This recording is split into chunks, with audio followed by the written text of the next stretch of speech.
Well, after a long-awaited break, Homeland has finally returned with a back-to-basics formula that brings it back to where it all began, but some illogical things do keep the show from achieving greatness. The revolution will not be televised, and be no rerun, brothers and sisters. The revolution will be live. Which agency? I can't say that here in an open hearing. You saved me. Yes. Why? Hey guys, it's Cameron for the season premiere of Homeland, Season 6, Episode 1, Fair Game, and I know that this did in fact come out last week. In fact, it came out a long time ago, back in December. I had a long time to review this episode. I meant to review it last week. I'm not entirely sure what happened, but I gotta say, going into this episode, I was very, very skeptical of what I was getting myself into, because you guys know, Homeland is a very hit-or-miss show for me. Sometimes it can work really, really well, and it can be very compelling and have this really great mystery, and then they'll find a way to completely crumble all of that and do something completely different, and it's just very unpredictable, and not always in a good sense. But what I do love about Homeland is that every single one of their premieres are as if you've never watched the show. You know, you could go into this episode, you've never seen the episode of Homeland, go in this episode, you know everything that's going on. They did a pretty good job with doing that, and I have to say that because of how last season was, you know, how devastating and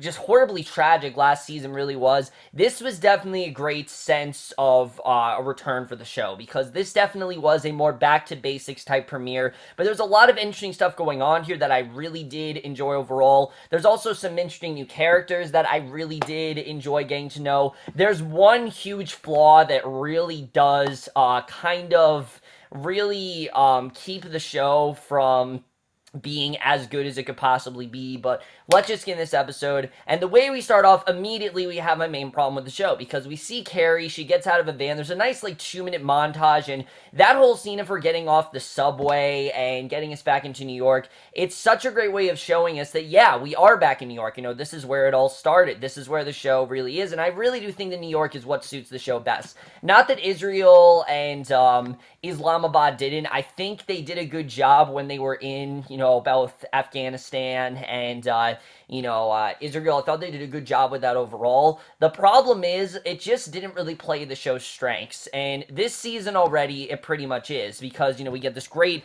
scenery, you get the sense that we're back in Homeland. You know, this is what Homeland is supposed to be, is in New York, and we see immediately that she's searching for Quinn. We find out, yes, Quinn somehow survived.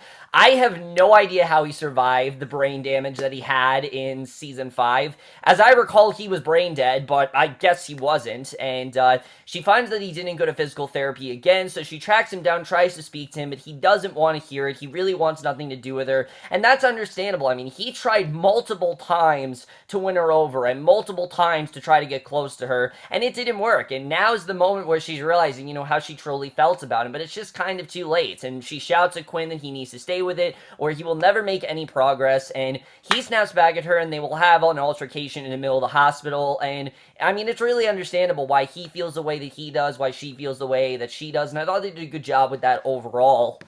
But the doctors then quickly separate them. Quinn heads back to his room, and Carrie gets more bad news. The doctors think that she should actually stop visiting Quinn for a while, because there's just really no reason to. I mean, he clearly does not want her there, and it's not really helping him in any way. So they believe she's actually hurting him more than she is helping him. And this whole storyline, I just don't care. Honestly, I don't care. The show wants us to care, but I'm going to talk about it later, but really this whole storyline really pissed me off. The fact that Quinn is alive just feels so illogical. It makes no sense to me whatsoever, and the problem is most of this episode revolves around Carrie and Quinn. Apart from a couple other things, a lot of this episode is focused on them, and it really keeps the show from, you know, doing something great and trying to go back to this back-to-basics formula, because he's still there. I don't really feel like it went with the rest of the episode, but then we get to the most interesting stuff here, because the big thing of the season is that the entire season taking place from Inauguration Day to Election Day, and We see the inauguration just a few days away, and President-elect Elizabeth Keane has been doing hours of briefing, and I like that we have a female president here. It's something a little bit different that Homeland hasn't really tackled before. Correct me if I'm wrong, but I don't think Homeland's really dealt with a president as the main character. I think it's kind of cool where that's going, but she calls Saul and Dar to her office. I guess they are doing her briefing, and they work for her, and they're discussing the war, and Keane is not a fan of the war against ISIS. She shocks them by saying that she wants to bring home all of the American troops because she just feels the war's not winnable. And you kind of can see where she's coming from. I mean, ISIS is someone who are so secretive with their attacks, and there's no, they have so many sneak attacks, and they do such a good job at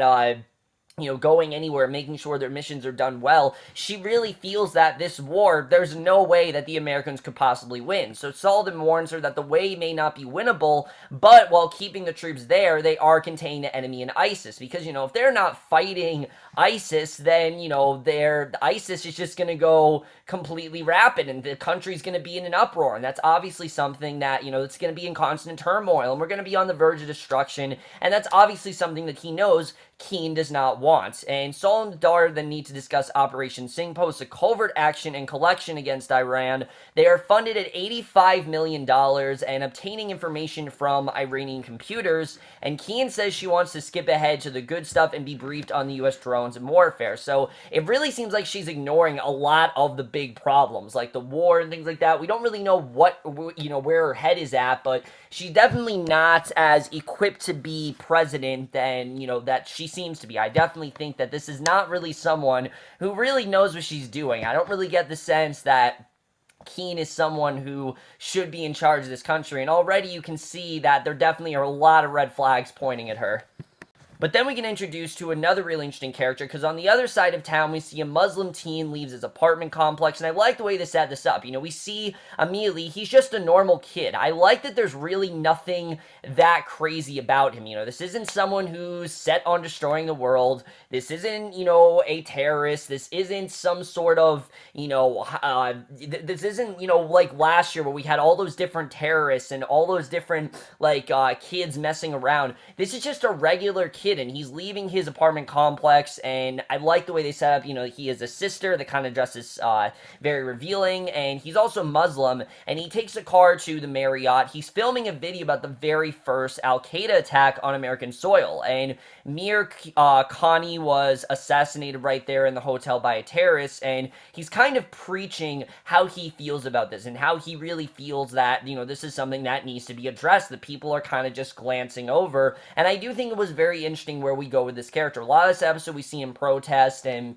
seeing what he really believes in, and I really did like that. So Carrie heads to work. She's working as an advocate for Muslim Americans now, and she arrives to the office. She's surprised to see that During is there, and we know that During is starting to think of her as a lot more than a colleague, as we saw from Season 5. That's how we left off on that cliffhanger, and he's there for work stuff. Here's why Quinn doesn't need to be here. We have During in the show. Why do we need Quinn? It just feels like he doesn't need to be in the show because we have stuff going on with During, and things are already crazy as it is there, but he corners Carrie, asks her out to dinner later, and she actually turns him down. Obviously, she doesn't want a relationship with him, and he snarks that what she's doing as an advocate is small potatoes, and that he really doesn't feel it's playing to her strengths, that she deserves to be doing something a lot bigger. But as we know, Carrie doesn't want to go back into that life. She doesn't want to be in the CIA. She doesn't want to be working with During. She's done. She's seen too much. She's a mother now. She wants to do what's best for her, and During cannot control her. I think he wants to, but he just can't do that. And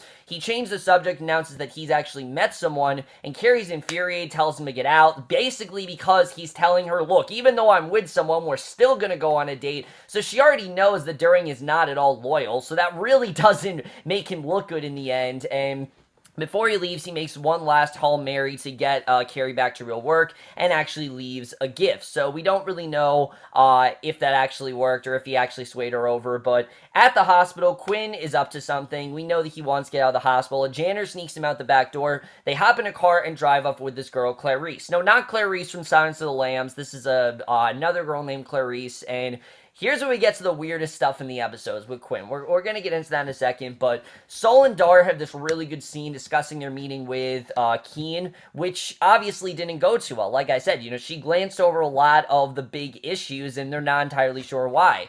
Dar thinks that Keane is acting out personally. That's what he thinks is, that her son was killed in Iraq at war. Saul feels it's a lot more straightforward than that it's simply just her glancing over things, but Dar thinks that she's doing this personally, and that he has a feeling that she holds a grudge against them, and their military is going to make their lives a living hell, basically because she knows that they were the ones that were in Iraq, and they were responsible for what happened to her son. So, yeah, you can kind of see why Keane is acting this way, and even though I'm not a fan of Dar, I've said it before, I don't like his character. I think he's just kind of there to cause problems. I get where Dar's coming from here. It actually does make a lot of sense if you think about it, but at the same time, we can clearly tell he's trying to manipulate Saul, so we don't really know if Dar's actually thinking this, or if he's just trying to make Saul go crazy, and that's something I'm definitely interested in getting into, is Keane really how they feel she is?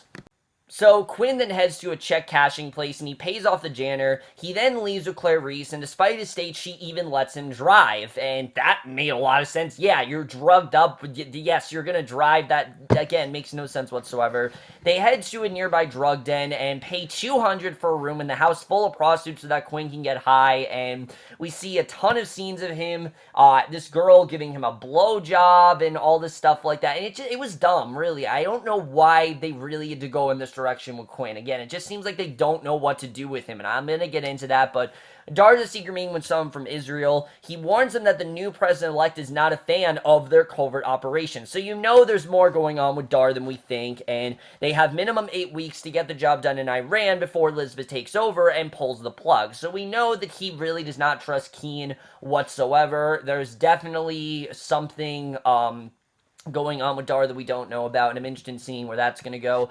But Sekou Ba, the young man who's posting Al-Qaeda videos on his website, he has the FBI storm his house in the middle of the night. They arrest him for inciting terrorist violence and encouraging others to take a stand against America, which is complete bullshit in my opinion. I mean, the kid really was just kind of preaching his feelings, and Carrie and Rita take on the case. Now, Rita is Carrie's partner, and I like Rita overall. I think that these two work pretty well together. Carrie's certain that Sekou's rights are being violated, and that after all, he is just a kid. She really feels he's just a kid who is just standing up for what he believes in, and he's just, simply a kid that has very strong beliefs, and for some reason, they're thinking of him as this terrorist. Why? Because he's Muslim, and I mean, it really does show kind of the world we live in, and the FBI, on the other hand, is certain that Sekou is homegrown jihad, that he will strike out at any minute, and this is a very interesting conflict, and this part of the episode, I'm very interested in seeing where this is going to go throughout the season, because I think this definitely is very interesting. Is he really a terrorist, or are they just thinking that? Again, they're kind of stereotyping him, but I do like the way that Carrie sees him as much more than that. She sees him as an actual kid who's just kind of standing up for what he believes in, and just kind of just wants people to address, what really happened, because it seems like a lot of people are glancing over it, and I'm interested in seeing really where this kid's arc is going to go. So Carrie then gets a phone call from the hospital. She rushes there. She learns that Quinn is actually missing, and after questioning the employee that helped Quinn sneak out, Carrie tracks him down at the drug den. He has a bad gash on his head because he was beaten up and robbed, and why Carrie decided to go to him, even though they already said that she's probably causing him more damage, again, it made no sense to me. Carrie should not be the one to save him. Carrie isn't impressed. She drags him back to the hospital, and she sees that he really is not doing any better. He is in very bad shape, and he walks in the hospital. He begins freaking out. He's fighting with Carrie. Guards rush to help Carrie and tackle Quinn, and again, things just get really crazy here. So Carrie feels guilty. She takes Quinn home with her. I actually like that she did actually feel guilty here, because there's been a lot of times where Carrie's caused a lot of people harm, and I like that she is taking the blame for this, but this really isn't her fault. I mean, Quinn is just addicted to drugs because of the situation he was in, so she doesn't have the heart to make him stay at the hospital any longer, because she can tell that it's really doing stuff to him physically, mentally. I mean, he's really deteriorating from it, and she really feels it's not safe that he's here, and she moves Quinn into empty apartment in her house and warns him not to bring any shady people over or do any drugs in the house, because she and Franny, of course, live upstairs.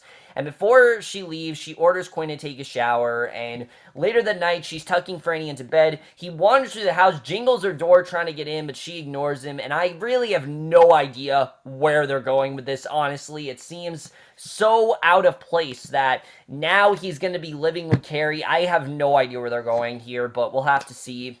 Meanwhile, we see Sekou is still in jail. He spends the night in solitary confinement on his prayer meet, and I really did feel bad for him, I have to say, because you know that definitely, you know, he is quite, at least to me, he seems innocent. It seems like this is just a normal kid, and that you really can tell that he's not, you know, guilty for what he did. And the episode ends in a very interesting way. We see Dar, he's holding a secret meeting, and Saul is not invited, he's not present, and you know that definitely there's more going on with Dar than we think, and that is the way the episode ends.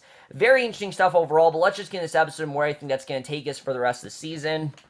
So overall, I did think this was a good premiere. I thought that they set up a lot of very interesting storylines, but let's just get into it. First thing I really want to talk about is what is really going on with Dar, because it's clear that Dar, there's something larger at play here. I think what he said to Saul is possibly true, but I think he's also trying to make Saul go a bit crazy and get a bit paranoid that Keane is probably, you know, that Keane is actually trying to turn against them. And Saul even said that he's paranoid about it. So I definitely think that Dar is trying to get Saul just as paranoid. I don't know if Dar actually is paranoid because we know he has another completely separate operation going on that doesn't include Saul whatsoever. So there's definitely more going on with that than we think, and that's something I'm definitely very interested in getting into, is what is really going on with Dar. Why is he not including Saul? What is his real mission here? Who is that girl he's with? I mean, there's clearly more going on with that, so that's something I'm definitely interested in touching upon, is what's happening with that. And then with Keane as well. I mean, Keane, as we know, she did in fact suffer a very tremendous loss, and is that having an impact in her decision making? Again, she's glancing over a lot of things to do with war and ISIS and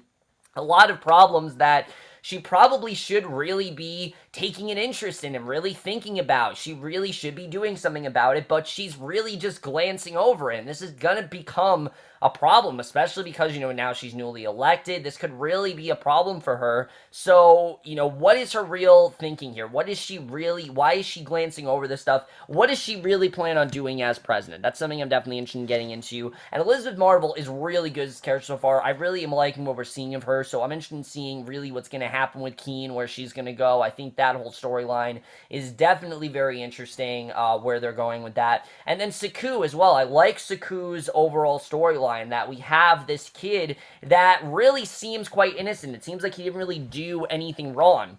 It's just because of the culture and the religion, people are suspecting that he is very much against America and that he is a terrorist and that he wants to, you know, that he's going to attack them at any second. But you can tell that Carrie's not really thinking of him that way. You know, Carrie's seen a lot. She's done enough where she knows that this is just an innocent kid. And I really wholeheartedly believe that, yeah, he is just an innocent kid. I don't think that Sekou has any sort of plans for destruction or warfare or anything like that. I think they're just kind of going overboard, and they're kind of just thinking that, oh, you know, this is a kid, he's Muslim, you know, put it together, there's, you know, he's probably going to attack. I don't think he really plans on doing that, though. I think instead, he's really just standing up for a cause that he really does believe in, that he really feels, you know, is something that needs to be addressed, and he wants people to know about it, and he wants to do something about it because no one else is, and I think that really is what Sekou is really doing. But of course, no one's really listening to him, so again, I'm interested in seeing where that whole thing is going to go, and I think that Carrie really could make a good case for him. I really think this is going to be a successful case. I think this could be something where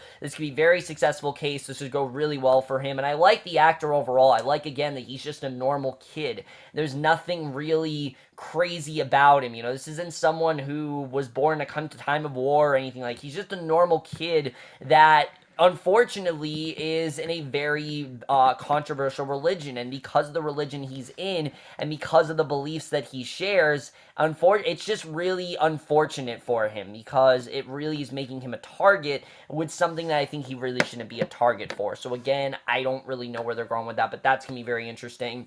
But now let's address the elephant in the room. The biggest problem with this episode by far is, of course, Quinn. You guys know that last season, I really did love Quinn. I think he was the best thing about Season 5. But I think he really did run his course. I think season 5, they really set it up where there were many times where he was near death, and I've said it before, I thought they were setting up his death. I mean, the finale of season 5 is a perfectly well done exit for the character. It shows us enough about Carrie and Quinn, the life they could have had together. It tells us enough about where he's going. So, it really seemed like they were going to send him off.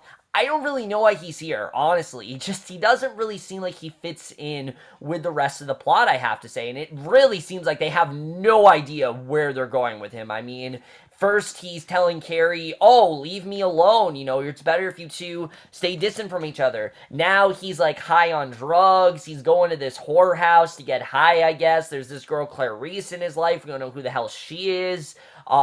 He's, now moving in with Carrie. I mean, where are they really going with him? It just seems like he doesn't need to be here. It just seems like he was kind of here because, one, I think Rupert Friend really likes the character. Two, I think that the fans...